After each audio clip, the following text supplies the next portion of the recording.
Hey guys, welcome back. King Dro here. So thanks for all the support again. Been getting a lot of subscribes and comments and likes, so I really appreciate that. So I'm doing another video request from someone, which was custom recipes and foods. So today I will be showing you how to do that. First thing you're going to need is a cooking pot and a note. You're going to place the note inside of the cooking pot. And then when you go to the wheel of the cooking pot, it's going to give you the option of making recipe. Now you need the items that you want to use to make your recipe in your inventory at that time as well. You can make either a food or a drink. The drink generally does water, stamina, and a little bit of food. And then generally the food will do more health, food, and I think that's pretty much it. Now, the big thing to remember is the recipe when you're crafting it does scale with a crafter. So the better the crafter you have, the better recipe that you will make. You can pretty much use any food ingredient to make your food. You can even use like stim berries. Usually, if you use stim berries, that will give you like extra stamina, and I think water too. You can use honey, you can use cooked meat, cooked mutton, raw meat, raw fish, cooked fish. I mean, possibilities is endless. I try to keep my recipes super simple because it's that much easier to make. Now, the benefit of mixing and matching different items is you can kind of almost get everything that you would want in one food. It would just be more expensive for you to make it down the road. So when you have a crafter also, it takes less ingredients and you get more out of it. And I will show you that in a second. All right, so I used 9 raw meat and you can see what that looks like. Not super great, but this wasn't a crafter. That's why it's not as good as it could be. I'm going to show you one of my recipes that I used with a crafter and you can see how much different it is. Okay, so you could see that this was 7 meat, but my crafting skill was 14, which is I don't remember what the level was of the character, but it was all in crafting. And you can see 7 raw meat gives you 90 something health and 124 food and like 9 stamina. So that one's pretty good. Now the other one is even better, and it's actually a little bit more raw meat, but it gives you more health, more food value, as you could see, 130 for health and food and all that. So it's a lot stronger because of the crafter. So there's quite a drastic difference when you use a crafter to make your recipes. So next time you make your character into a crafter, make yourself a couple recipes. Custom food is so much better because also the spoil timer on it is much longer. And honestly, using raw meat is super easy. You don't have to use a grill, which takes time. Raw meat is very easy to come by, and what I usually do is after I have all my troughs full and I always have leftover raw meat, I just throw it in my industrial cooker and then I can make a tons of custom food, fill my refrigerator, and I don't have to worry about food for a long time since I generally only have to eat one food and it'll give me so much out of it. Here I'm just showing you that you can also use berries to make custom foods.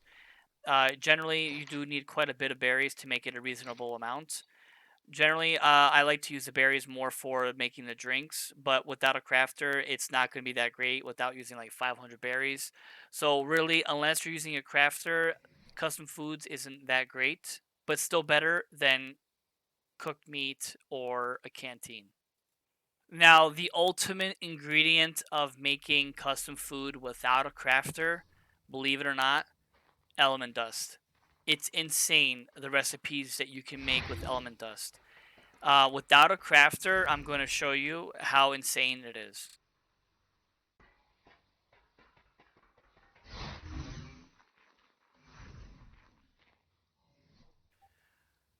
All right, I'm going to show you with 250 dust on what it produces. Now, without a crafter, you can see how great this is. 250, yes, it's a little bit much on dust for one food, But if you use a crafter, you can get the same value with, say, a fraction of the amount of dust to make it the same value of food.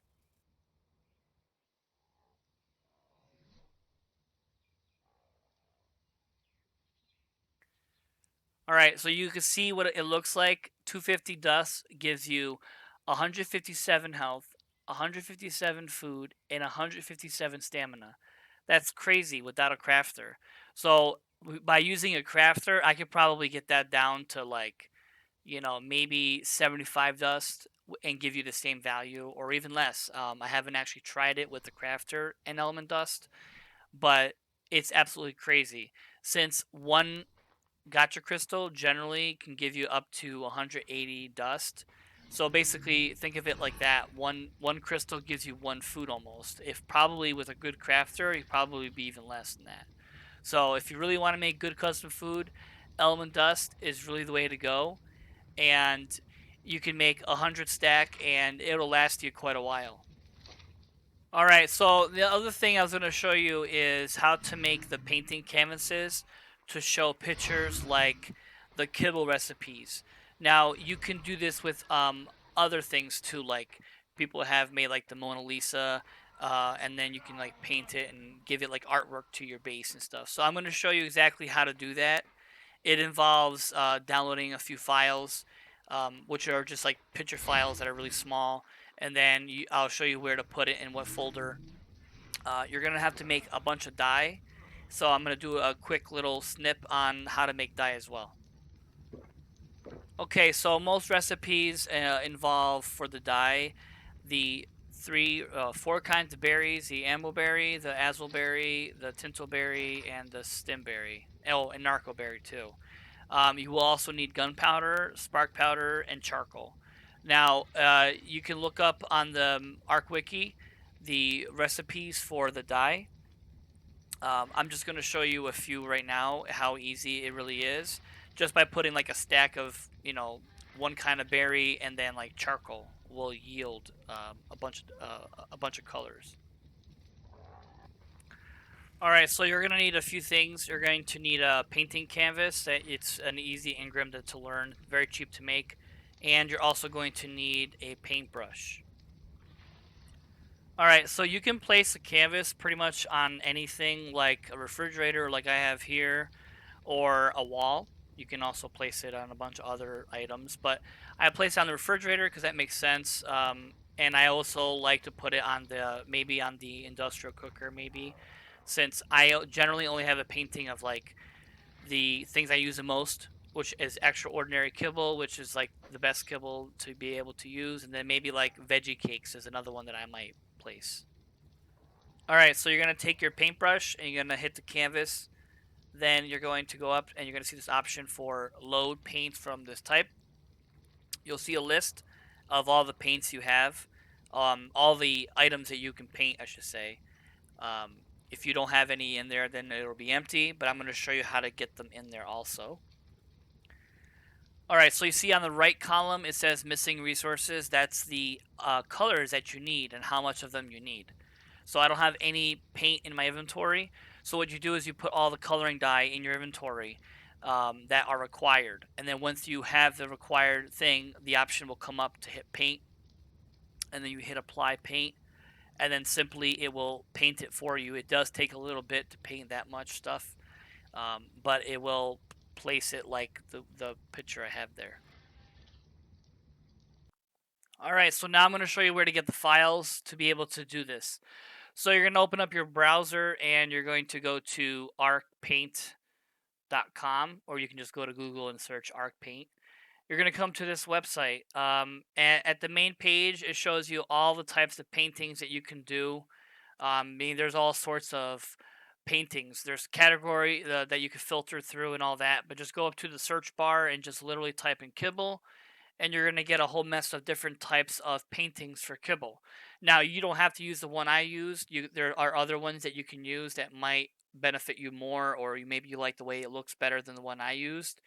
So once you have the one you want, you're going to click on it, and when you get into it, you're going to see the option for download, and then you're going to download and save to your computer.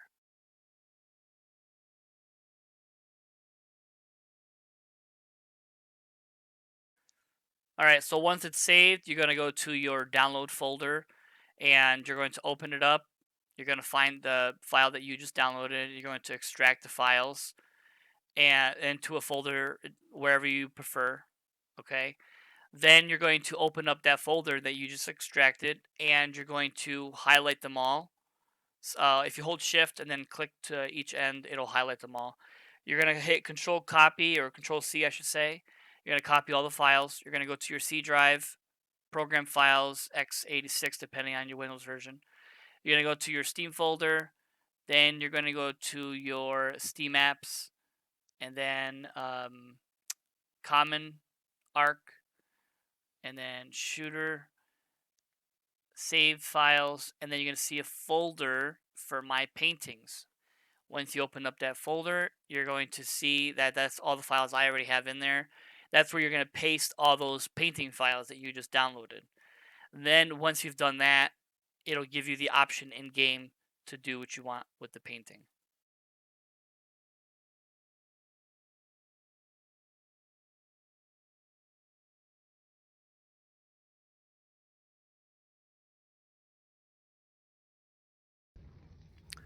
All right, so I alt tabbed back into my game, and now if you go to your canvas and you paint on it, you go to your load your files, and you'll see all those files that you just uploaded to that folder should all be there, and now you should be good to go. All right, guys, that's it for today. Hopefully my video on showing you how to paint canvases and make custom foods was helpful. And once again, I really appreciate all the support. And if you haven't already, please like, subscribe, and I'll see you guys next time. Also, if you have any requests for videos for me to do, you most certainly can put a comment, and I would see what I can do to my best of my abilities. Thank you, and have a nice day.